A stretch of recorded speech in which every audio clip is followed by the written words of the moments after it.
Hi church family, thank you for joining me again for this video. This is part 2 as we are walking through the presentation and discussion of the Prism journey for churches.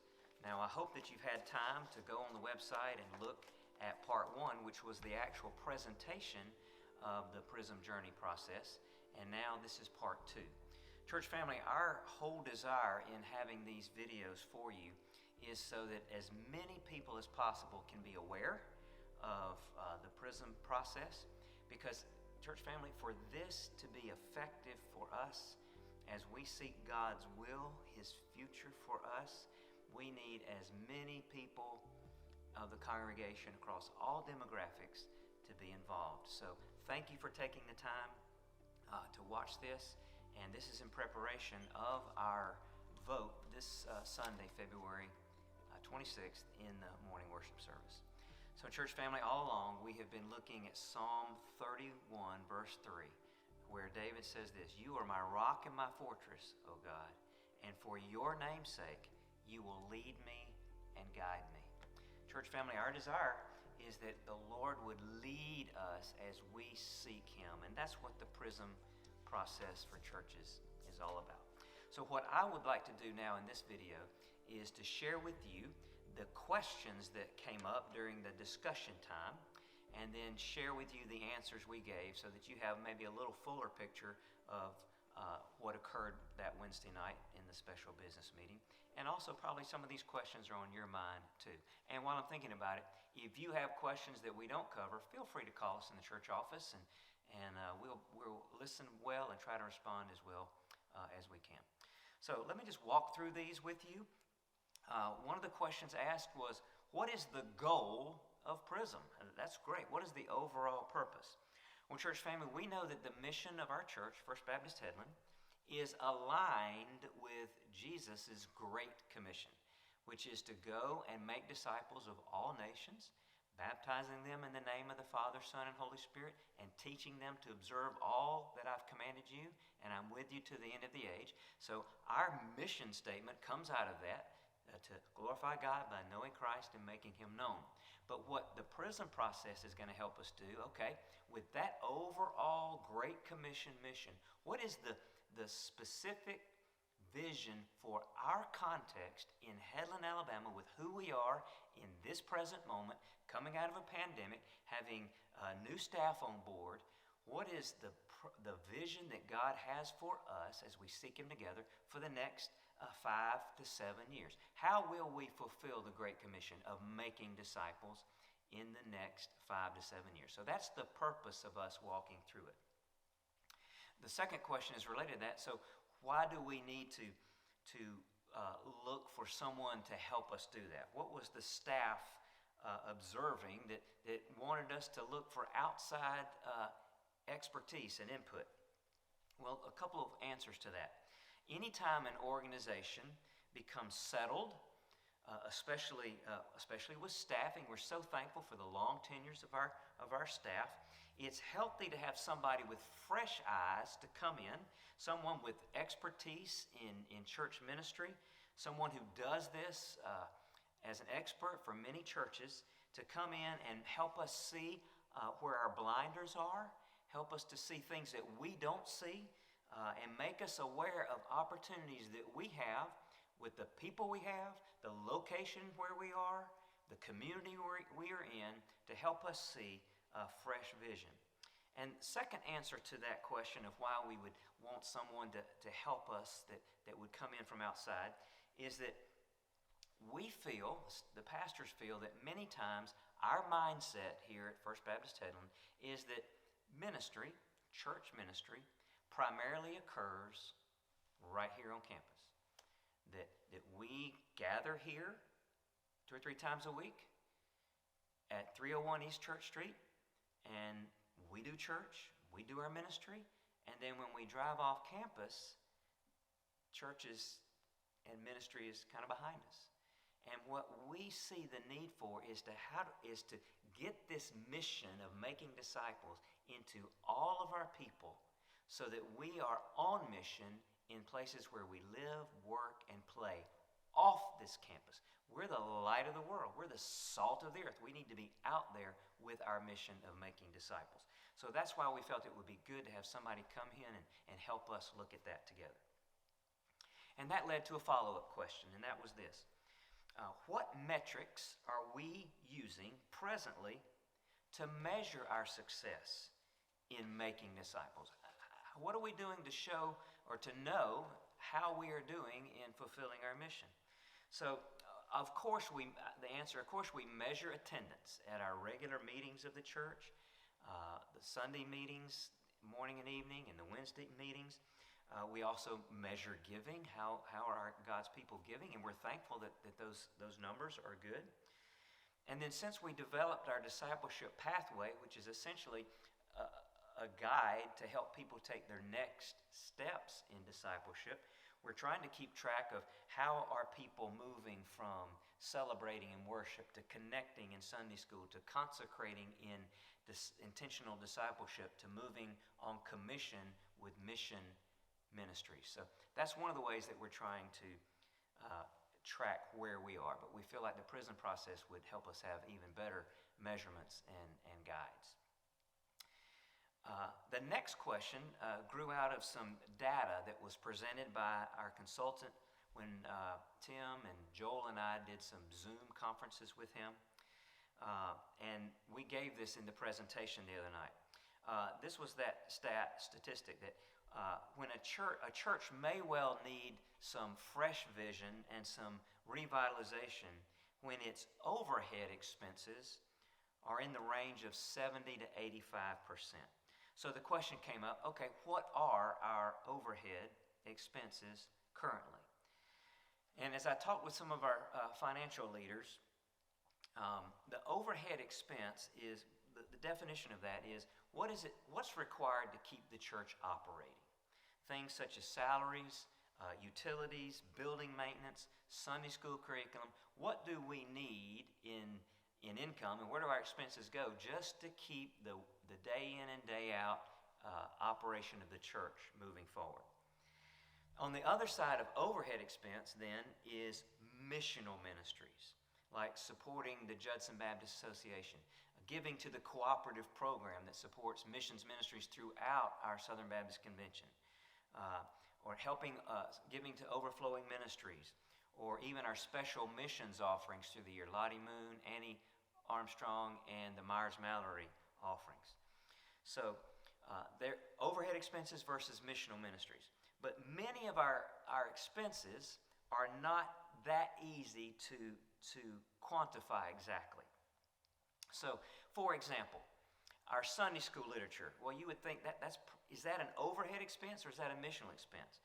Well, it's in the budget as an ongoing expense, but that curriculum regularly has the gospel presentation in it, and it also encourages the Sunday school classes to move out in mission.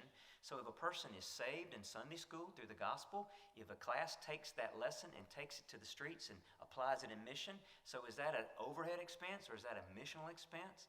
The same thing with the men's breakfast.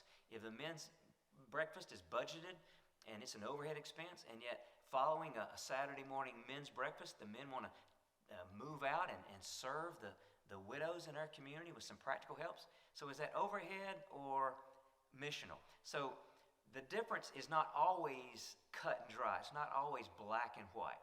But in speaking to our financial leaders, it seems that we would be toward that 70 to 85% of overhead expenses. So that shows that we probably need some fresh vision and some help in looking more missionally.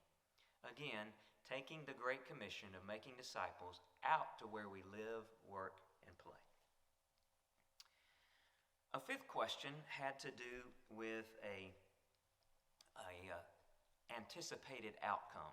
You might remember at the end of the presentation, at the end of the Prism document, there were what are some anticipated outcomes. It was, is your church meeting the 30% multiplication rate? And that's something that we needed to address. The question came up, is that normal? Is that kind of growth normal?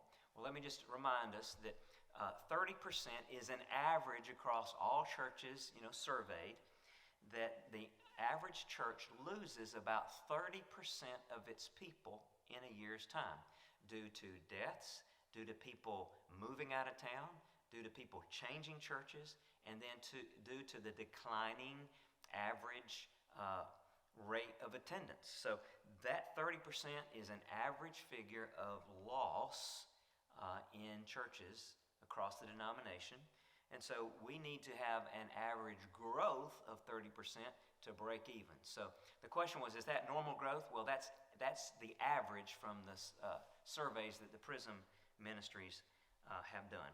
Fortunately, as we mentioned, God has brought us several new families since the pandemic. So we feel like we're tracking pretty good in that area.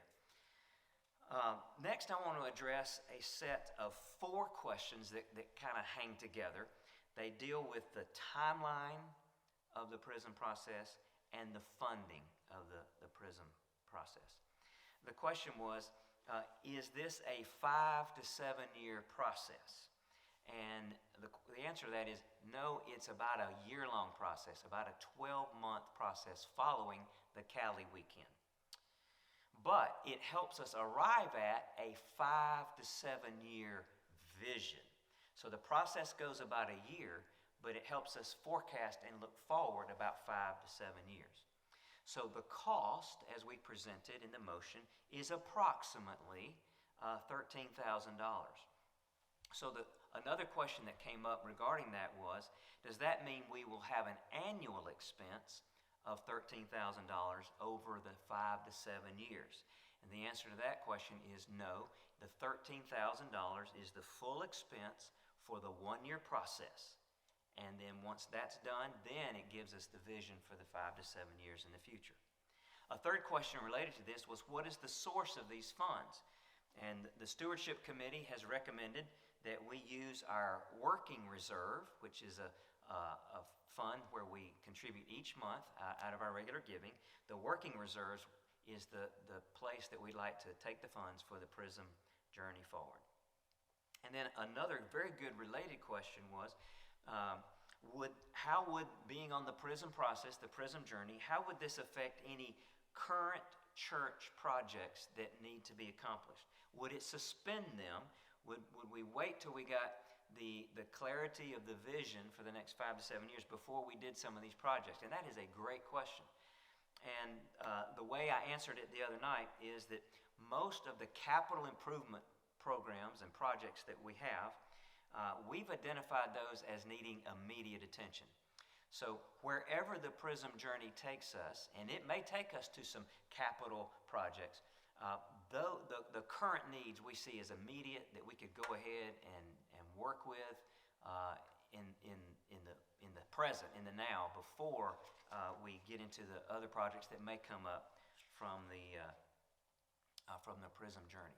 Just some specifics. Our children's building is an issue of needing some renovations and some upgrading, and then also we have a church signage project that we'd like to have some input on. So those are some things that we feel are needed now, and I don't believe they should be suspended until we get the Prism journey completed.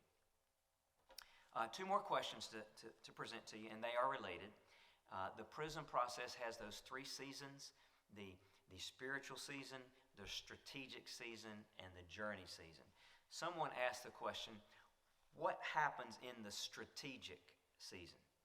Well, by definition, this is the season of change. After we've had the spiritual season of prayer and seeking God's face in prayer triplets, then the strategic season is to look at what might need to change. And during the strategic season, there are 3 groups of 7 people that are formed, and these groups work with a consultant by video, by Zoom call, to begin to dream and think about what could be and what needs to change from now so that we could be who God wants us to be in the future. And these groups begin to craft a future story of our church's ministry. And then as a church, we would look at those and take those great, good ideas that we feel God has inspired and move forward. And then the follow-up question to that was, well, how are these groups formed? And these groups are formed by two subgroups of people with titles. The titles are people of passion and people of position. People who have a real heart for where God may be wanting to lead us. This just lights their fire. They're passionate about making disciples. Those kind of people. As well as, and these two aren't mutually exclusive, but as well as people of position, people who are key leaders and Sunday school leaders and deacon leaders and others in our church that have leadership roles, and putting them together in these groups. And then the staff also will help speak into those groups as well. So those are that's how those groups are formed. So church family, those were the questions that were asked that night, and we consolidated some of them that went well together and presented those to you in this video. May I say just once again, if there are further questions or if you need clarifications, please don't hesitate to call me or one of the pastors. We'll be glad to answer that as best we can. But most of all, church family, please be in prayer. Be praying that the church family as a whole would have an excitement, would be encouraged about us coming together, unifying together on our knees, calling out to our God, because we want to glorify Him. We want to see Him praised in this community and beyond to help us move forward. And we feel like the Prism journey would be a wonderful way to help us moving in that direction. So thanks everyone. Thanks for taking the time to watch this. I hope it's been helpful. Again, call us if we can help you further. God bless you.